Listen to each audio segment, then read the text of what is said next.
Olá, irmãos, sejam muito bem-vindos aí a mais um podcast, o nosso podcast aí de segunda-feira, que ele é direcionado, à nossa igreja, e a gente faz um resumo da mensagem que foi pregada ontem à noite no nosso culto, para você chegar aí com bastante conhecimento, revisando bastante a mensagem para o GC que vai acontecer amanhã. Então fica comigo até o final, porque o que eu quero pensar com você é que a gente está indo muito à igreja, irmão. Você está indo muito à igreja e eu preciso refletir sobre isso com você. Então solta aí a vinheta e vamos refletir juntos.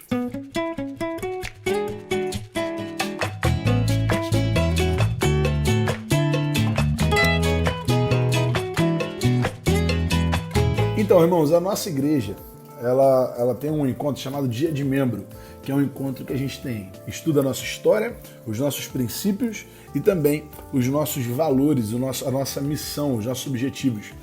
Os dois valores que a gente identifica na nossa igreja, e isso não é uma questão que eu inventei, mas é algo que eu identifiquei, é o discipulado e o serviço. O discipulado ele se torna real através dos grupos de crescimento, através do nosso GC, que acontece toda semana na casa dos nossos irmãos. Inclusive, você precisa muito participar de um, O discipulado ele se torna visível dessa maneira. A maneira prática do discipulado é o pequeno grupo. E quando você não participa de um GC, você está dizendo para si mesmo que você é suficiente para caminhar sozinho e que não tem tempo para ajudar outras pessoas também nessa caminhada. Já o serviço, ele se traduz, ele se materializa, se eu posso falar assim, através do voluntariado. A nossa igreja se move através dos voluntários. E a gente precisa de pessoas que acreditem no que Deus tem colocado nos nossos corações. Durante esse tempo muito agradável que Deus tem me permitido viver à frente da nossa igreja, eu já recebi testemunhos incríveis, irmãos, de famílias sendo restauradas, ministérios sendo reavivados, pessoas sendo curadas, jovens sendo transformados, irmãos de todas as idades que têm sido alcançados pelo poder do Evangelho.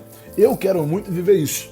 A pergunta que eu quero já começar para você é: você também quer viver isso? Ou você vai resumir a sua existência a uma busca moral por Deus, sem trazer um sentido exato daquilo que a gente deseja?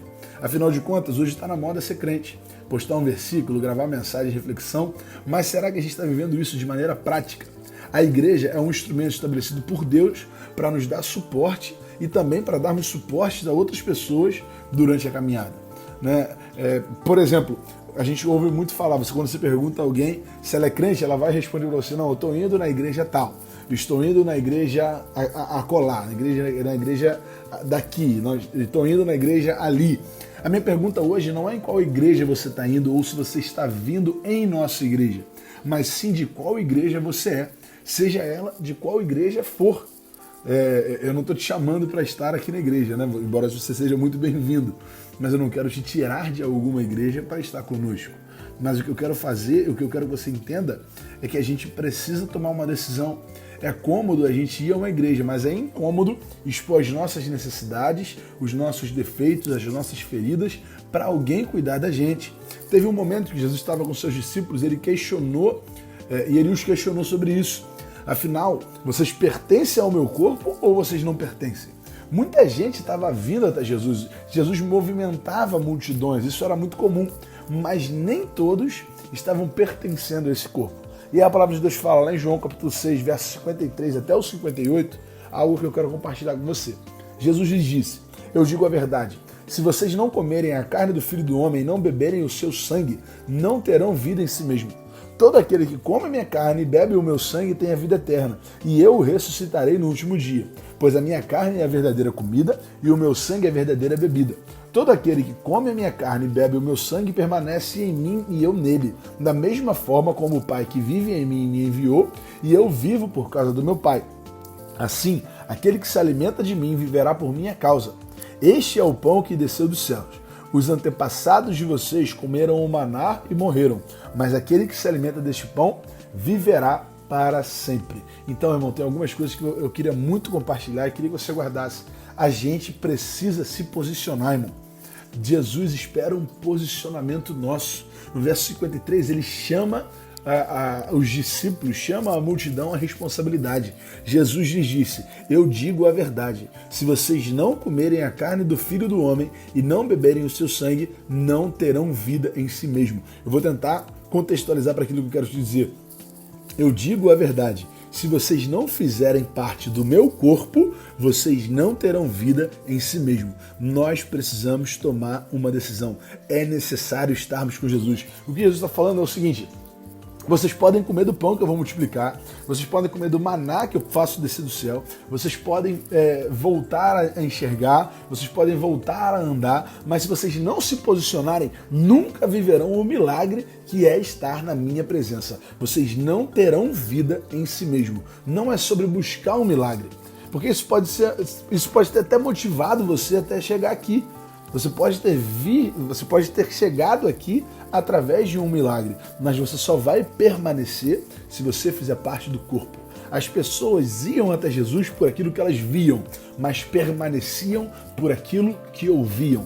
Tem muitas pessoas indo até Jesus por conta de um milagre, mas o que precisa fazer a gente permanecer é a palavra. A fé vem pelo ouvir e ouvir a palavra. Afinal de contas, irmão, todas aquelas pessoas que se alimentaram do pão que foi multiplicado, elas tiveram fome de novo.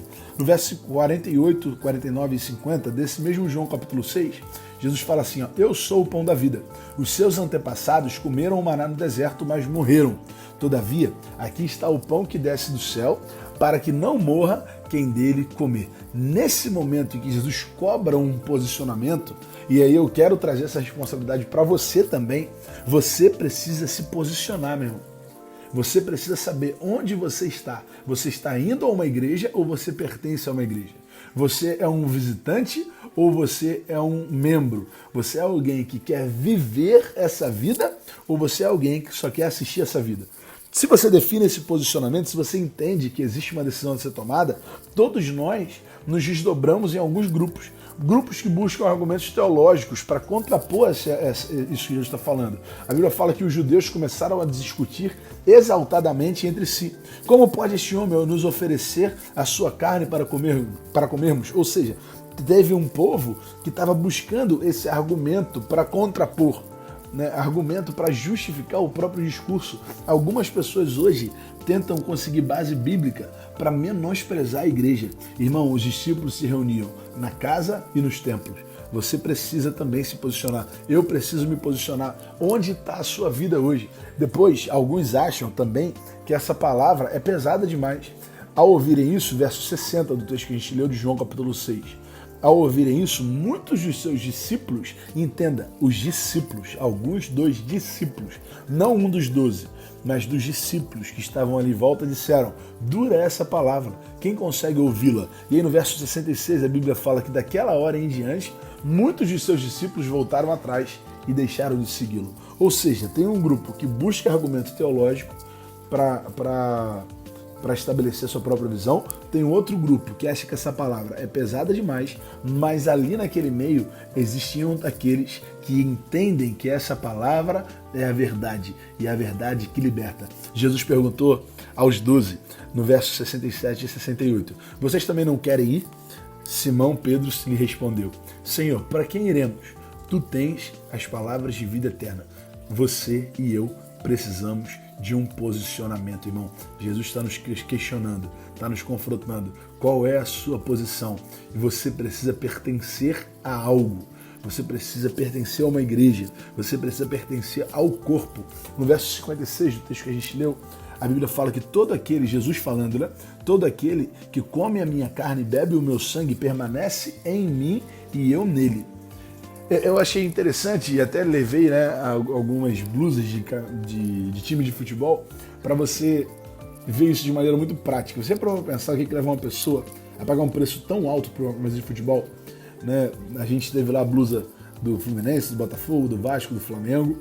O que faz essa pessoa pagar um preço tão alto por uma e não aceitar a outra nem de graça, não é o valor, não é o material que é diferente, não é sei lá, o tecido ou o designer da blusa, não. É a sensação de pertencimento.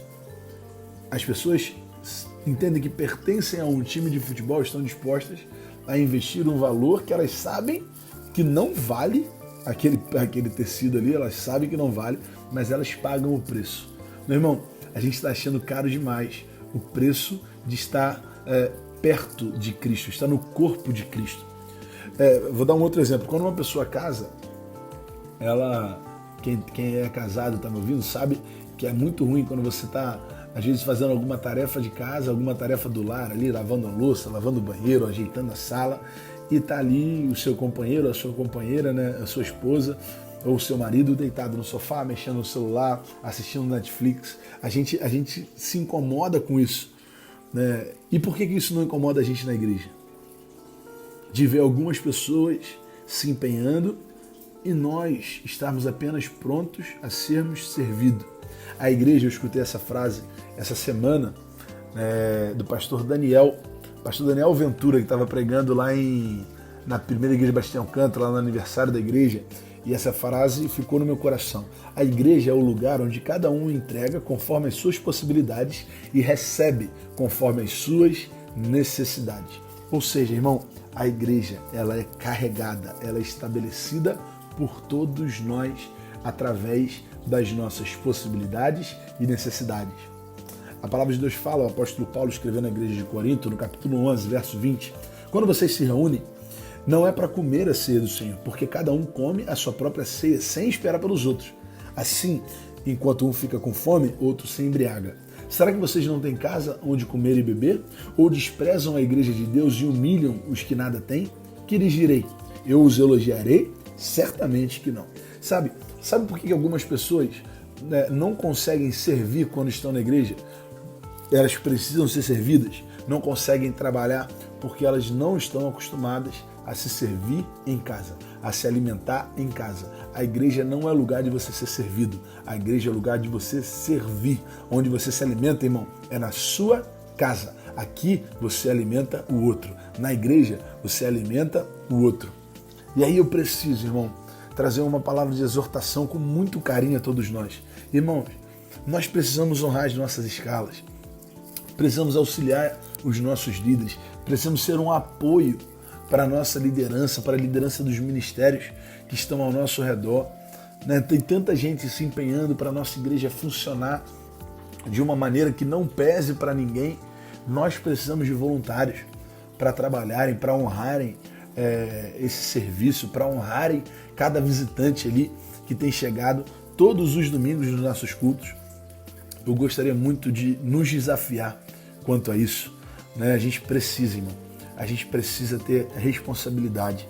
A gente precisa saber que existem pessoas iguais a nós, que trabalham diariamente, que fazem faculdade, que têm filhos, mas que abrem mão daquilo para servir. Então, quando você desonra a sua escala, quando você fura em cima da hora e deixa pessoas ali sendo pegas de surpresa, você está levando peso para alguém que está tão empenhado, ou melhor, que tem tantos afazeres quanto você. Entenda que o nosso trabalho não é vão no Senhor. No verso 58, Jesus fala: este é o pão que desceu do céu. Os antepassados de vocês comeram o maná e morreram. Mas aquele que se alimenta deste pão viverá para sempre. Ou seja, aquele que participa desse corpo, aquele que bebe desse cálice, aquele que come dessa carne, ele viverá para sempre. Você está plantando num terreno eterno, num terreno fértil e eterno, onde tudo que você faz tem o reconhecimento do Senhor, não de homens. A gente tem buscado o reconhecimento dos homens, mas o reconhecimento, o único reconhecimento que nunca falha é o reconhecimento do Senhor. A gente está fazendo às vezes a coisa certa com o propósito errado, e isso gera desgaste. Isso gera desgaste, com a intenção de ser reconhecido por homens, assim como os fariseus faziam, talvez atrás de um falso status ou ter uma sensação de importância. Mas, meu irmão, aquele que realmente é importante nunca se esquece do seu trabalho. A palavra de Deus fala lá em Atos, capítulo 10, verso de 1 a 4. Havia em Cesareia um homem chamado Cornélio, centurião do regimento conhecido como italiano. Ele e toda a sua família eram piedosos e tementes a Deus. Dava muitas esmolas ao povo e orava continuamente a Deus. Certo dia, por volta das 3 horas da tarde, ele teve uma visão. Viu claramente um anjo de Deus que se aproximava dele e dizia: Cornélio. Atemorizado, Cornélio olhou para ele e perguntou: o que é, Senhor? E aqui que eu queria que você guardasse. O anjo respondeu: olha o que o anjo falou para ele: suas orações e esmolas subiram como oferta memorial diante de Deus. Cornélio era um homem que tinha comunhão com Deus e servia às outras pessoas. Suas orações eram ao Senhor, mas a sua esmola era direcionada aos homens. Ou seja, ele tinha comunhão com Deus e tinha serviço aos homens. Orações nós fazemos a quem, meu irmão? Oração é feita a Deus. Esmola é entregue a quem? Esmola é entregue ao homem. Essa atitude, esse posicionamento, essa escolha de Cornélio levantou um altar memorial ao Senhor, como se o próprio Deus estivesse sendo lembrado diariamente daquilo que Cornélio fazia. Essas atitudes serviram para Cornélio como um memorial, como um lembrete para Deus de que ele o servia com integridade e plenitude. Deus não se esquece, irmão, do nosso esforço. Ainda que o pastor não veja, ainda que a igreja não veja, que as pessoas não vejam, seu serviço, seu voluntariado sobe diante do Senhor como um memorial, como um altar de lembrança a Deus, dizendo para ele: Pai, eu dependo do Senhor. Hebreus capítulo 6, verso 10, fala assim, ó, Deus não é injusto. Ele não se esquecerá do trabalho de vocês e do amor que demonstraram por ele, pois ajudaram os santos e continuam a ajudá-los. Queremos que cada um de vocês mostre essa mesma prontidão até o fim. Guarda essa frase, irmão. Pega esse versículo, escreve aí no teu notebook, coloca ele bem na frente aí do seu trabalho, coloca ele no painel do seu carro. Queremos que cada um de vocês mostre essa mesma prontidão até o fim, para que tenham a plena certeza da esperança, de modo que vocês não se tornem negligentes, mas imitem aqueles que, por meio da fé e da paciência, recebem a herança prometida. Hebreus capítulo 15, verso 58, tem um dos textos mais conhecidos quando a gente pensa sobre esse tema. Portanto, meus amados irmãos, sejam firmes e constantes, sempre abundantes à obra do Senhor, porque vocês sabem que o vosso trabalho não é vão no Senhor. Meu irmão, tome um posicionamento essa semana. Escolha onde você quer estar. Pare de ir à igreja e pertença a uma igreja. Tenha essa sensação de pertencimento, entenda a visão, entenda o propósito, entenda a missão, entenda para onde você quer ir, por que você quer ir, porque isso não é vão no Senhor. Nós precisamos de pessoas voluntárias, pessoas que amem a Deus e que sirvam ao próximo. Eu tenho certeza que essa palavra é desafiadora, foi muito desafiadora para mim e eu espero muito que tenha sido desafiadora para você também e que o nosso posicionamento seja um posicionamento de fé. Que Deus abençoe a sua semana. Amanhã tem o nosso GC, quinta-feira culto propósitos e no sábado, dia 13, a gente vai estar lá com a nossa festa do novo amanhecer. Sexta-feira, inclusive, a gente vai estar lá trabalhando, arrumando tudo, limpando, levantando as barracas. Se você pode, esteja lá conosco, seja um voluntário na casa do Senhor. Que Deus te abençoe. Uma boa semana.